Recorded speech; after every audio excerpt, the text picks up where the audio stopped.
Today we are with Professor Frank van Oort from Utrecht University. He's a consultant and advisor for different institutions in the Netherlands, both in areas of urban and regional development. Good morning, Professor van Oort. Thank you. Welcome to Galicia, welcome to Fundación Barrier, and thank you for being here with us. You have studied the importance of collaboration networks and geographical proximity for academic knowledge spillovers and their effect on the regional innovation. What are the main features that your research found out?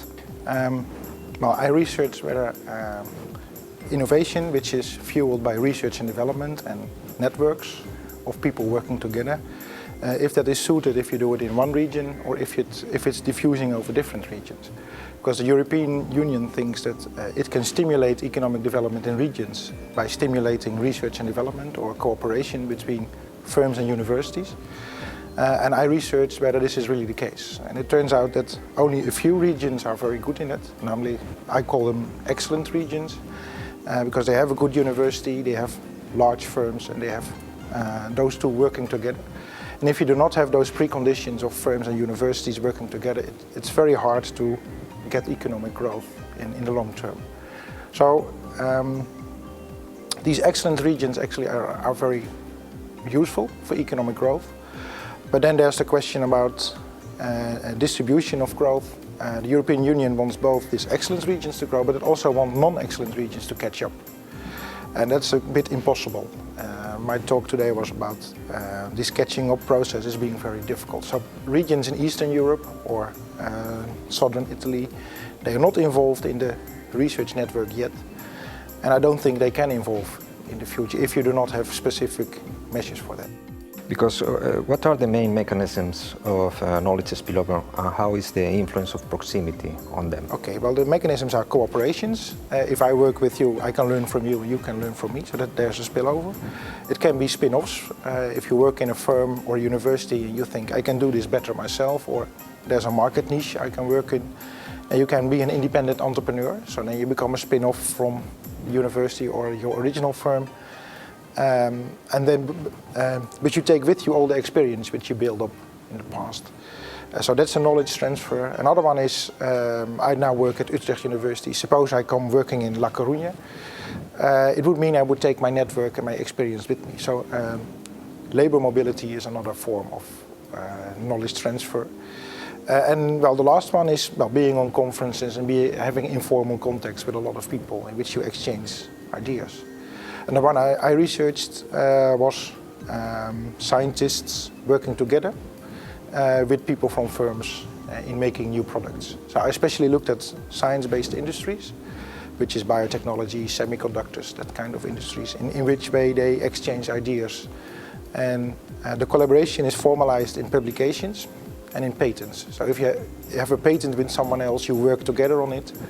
And the idea is that you learn from each other, so there's information exchange.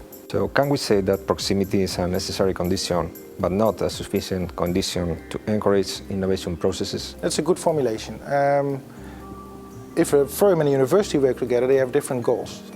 If you find something new, the university wants to publish it, and the firm actually wants to keep it for itself, because you don't want your competitors to learn from it. So there's a different interest, and then it's quite good to be near each other, because you need trust, you need a lot of tacit information to be exchanged, and then physical proximity is very good, but it's not enough, as you say. You also need these international relations in order to gain from the network outside, and especially in these science-based industries, like biotechnology, there's a lot of research all around the world which you have to learn from, because the technology is not mature yet, so you have to work together with all these others. So indeed, the region can be an anchor, but you also need this network outside. And I suppose that also there are differences between the industries or the economical activity we are talking about. Yes. Is that right? The biotechnology one is still quite a new industry, so you need a lot of trust and tacit knowledge exchange, while semiconductors is more mature. The level playing field is already known, and you need less physical proximity. So you need to be less near universities and other firms. Indeed, so there's the life cycle of industries. And once the industry becomes more mature, it's not necessarily that more to be physically near. What about the map of regions? You have analyzed the case on Europe. Can you tell us which are the top innovative regions according to your research? Well, it depends on the technology you look at. For biotechnology, it's about Cambridge, it's about the regions of Leiden in the Netherlands, Paris. So there's München and Berlin, so it's a group of champion leagues, regions in which there are large firms on biotechnology, universities specialized in it, and governments working together. And this, I looked at collaborations, so co-patents, co-publications among these regions and among firms and universities in these regions, and they make up most of the collaboration. So the network who exchanges knowledge with who is especially determined for these regions. For semiconductors, it's other regions. It's Eindhoven with Philips factory, Stockholm with Ericsson, and you see a lot of interaction between different kind of regions. But what's peculiar is that this network is very stable, so it's always the same regions cooperating with each other. And actually, I think it's always the same regions who gain from the cooperation as well. It's difficult to catch up in these Champions League. So cooperation is the key factor?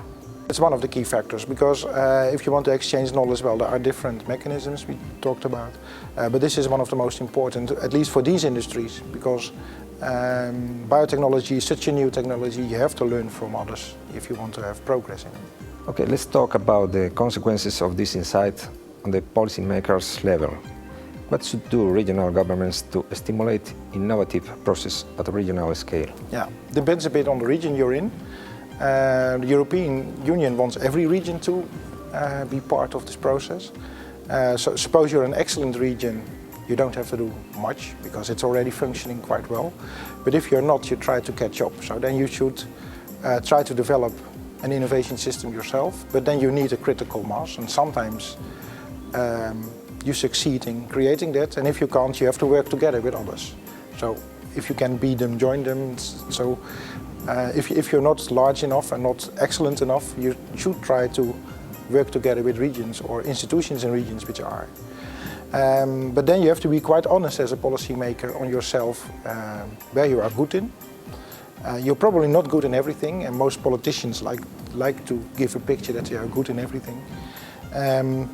So you should look for a cluster which you are good in yourself, and then try to exploit it. And maybe if you're not in the Champions League and there's a little chance you can get in it, maybe you shouldn't have the ambition to go there. But that's something political difficult, I think. Mm-hmm. And what about the private sector? What is the role for the private sector? The private sector can be important because the firms are actually the actors which really do most of the research and also put it to the market. So the private sector is crucial. Universities do a lot of research, but they are not really experienced in marketing and putting things to the market. And innovation is only an innovation when you really are accepted on the market. So the firms are crucial in the sense that they form the link between most of the knowledge and the consumers or other firms using the technology. But on the other hand, firms do know their networks themselves. So if they want to work together with someone in China, they will. And if they can get cheaper inputs from Canada, they will buy it from Canada. So I think firms are not easily to steer and not easily to have policy on them, because they make their decisions themselves where to go to.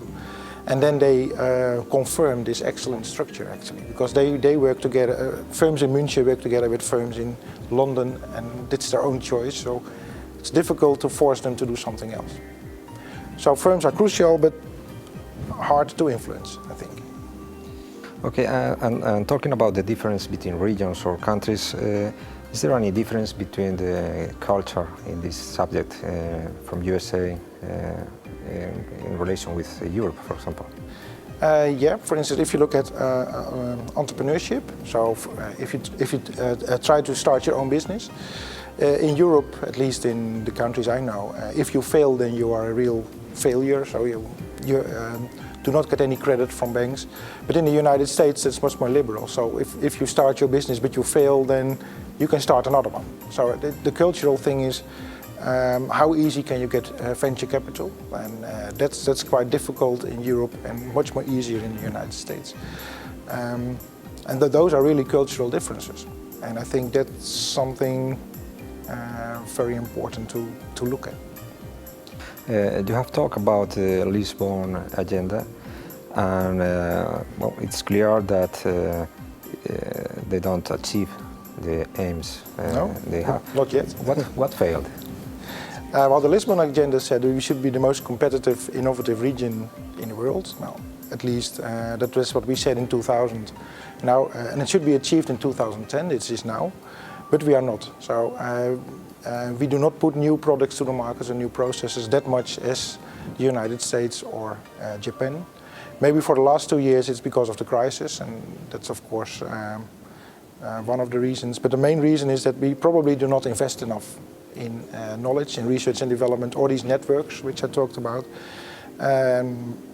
The networks we do have are not exploited enough, so you should have more interaction and spillovers from universities to firms, and firms should put it into the market.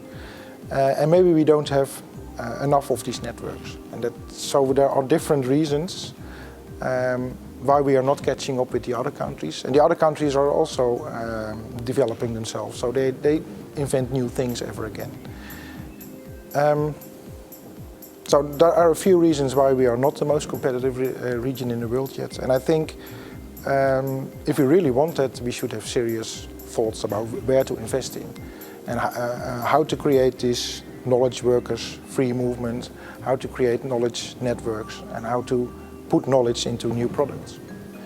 We are nowadays recovering from an economic crisis, recovering very slowly.